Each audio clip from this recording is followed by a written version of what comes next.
अपने प्रभाव को उत्पन्न किया। योग से देवी का उत्पन्न होना और उस योगेश्वरी प्रभाव में देवताओं के दुर्गुण को पहचाना है और उसमें से छटनी किया है कि कौन दुर्गुण वाले हैं, किनका नाश करने लायक है और किनको रखने लायक है। आप पावन राम कथा में जाइए। जिस समय विश्वामित्र के आश्रम में सुबाहु मारीच आए तो राम जी ने दोनों को नहीं मारा। बोले क्यों? बोले सुबाहु को तो अग्निबाण से जला दिया लेकिन मारीच को छोड़ दिया। क्यों? बोले है तो ये राक्षस लेकिन कहीं ना कहीं अच्छा काम करेगा, इसलिए अपने बाण में जो नोक लगी थी नोक को हटा दिया और बिन फरमान राम सोई मारा, सत जो जनगा सागर पारा। अर्थात वो दैत्य होने के साथ साथ कहीं ना कहीं सहायता करेगा। उसके अंदर अवगुण हजार हैं लेकिन कहीं ना कहीं वो गुणी है।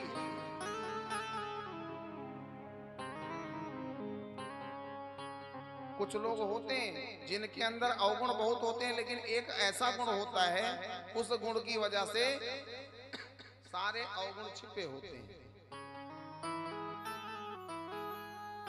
जन्मेजय जी ने कहा महाराज तो फिर आप महामाया योगेश्वरी के प्रभाव की उत्पत्ति का वर्णन कीजिए। कैसे योगेश्वरी ने पावन दुर्गा रूप धारण किया और किस कारण से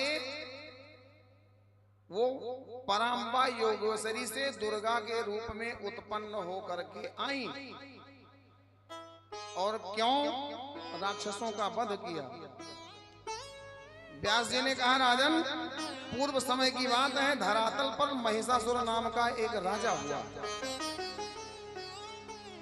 देवताओं से भीषण युद्ध हुआ। महिषासुर ने सुमेरु पर्वत पर जाकर कठिन तप करके 10,000 वर्ष तक ब्रह्मा जी की उपासना करी। अब जब उपासना करी तो ब्रह्मा जी प्रसन्न हो गए। ब्रह्मा जी तो बात बात में वरदान दे ही देते हैं। ब्रह्मा जी ने कहा पुत्र मैं तुमसे प्रसन्न हूं, वरदान मांगो। तो दानो महिषासुर बोला महाराज मुझे आपसे केवल एक चीज चाहिए और वो चीज है अमर तत्व। वो संजीवनी बूटी दे दो जिससे लोग अमर हो जाते हैं। उस अमर तत्व की प्राप्ति करा दीजिए, बस जान लो मेरा फल मुझे मिल गया। ब्रह्मा जी कुछ देर तक तो कुछ नहीं बोले लेकिन उन्होंने कहा लगता है योग माया का फिर से कोई प्रभाव उत्पन्न होने वाला है ना। तो ब्रह्मा जी को एक चमकती आकृति दिखाई दी। बोले जैसे योग की अग्नि जलती है ना, ऐसे उस योगेश्वरी पराम्बा की छवि दिखाई दी और ब्रह्मदेव समझ गए कि मैया फिर से कोई लीला रचने वाली है जिससे इस पावन दुष्ट का संहार हो। तो आज जो माया योगेश्वरी रचेंगी ये वही मांगेगा। ब्रह्मा जी ने कहा देखो बेटा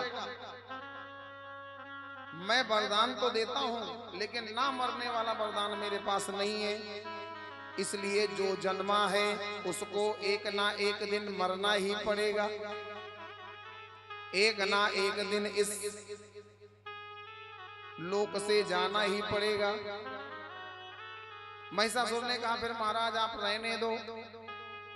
ब्रह्मा जी ने कहा कोशिश करता हूं अगर ये मोटिवेट हो जाए तो यही मामला रफा दफा कर लेता हूं। ब्रह्मदेव ने कहा ये जीवात्मा पृथ्वी पे आती है तो मेरे द्वारा भविष्य लिखा जाता है। वैकुंठ में भी एक रजिस्टर है जिसमें नामावली डाली जाती है और वो दिन तारीख निश्चित कही जाती है कि एक ना एक दिन इनको जाना है और कौन नाम का व्यक्ति इनको लेने आएगा, कौन नाम के व्यक्ति को लेके जाना है। इसलिए सुन लो बेटा कि आएंगे एक दिन लेने को यम के उड़न खटोले। सुन लो बेटा आएंगे एक दिन लेने को यम के उड़न खटोले।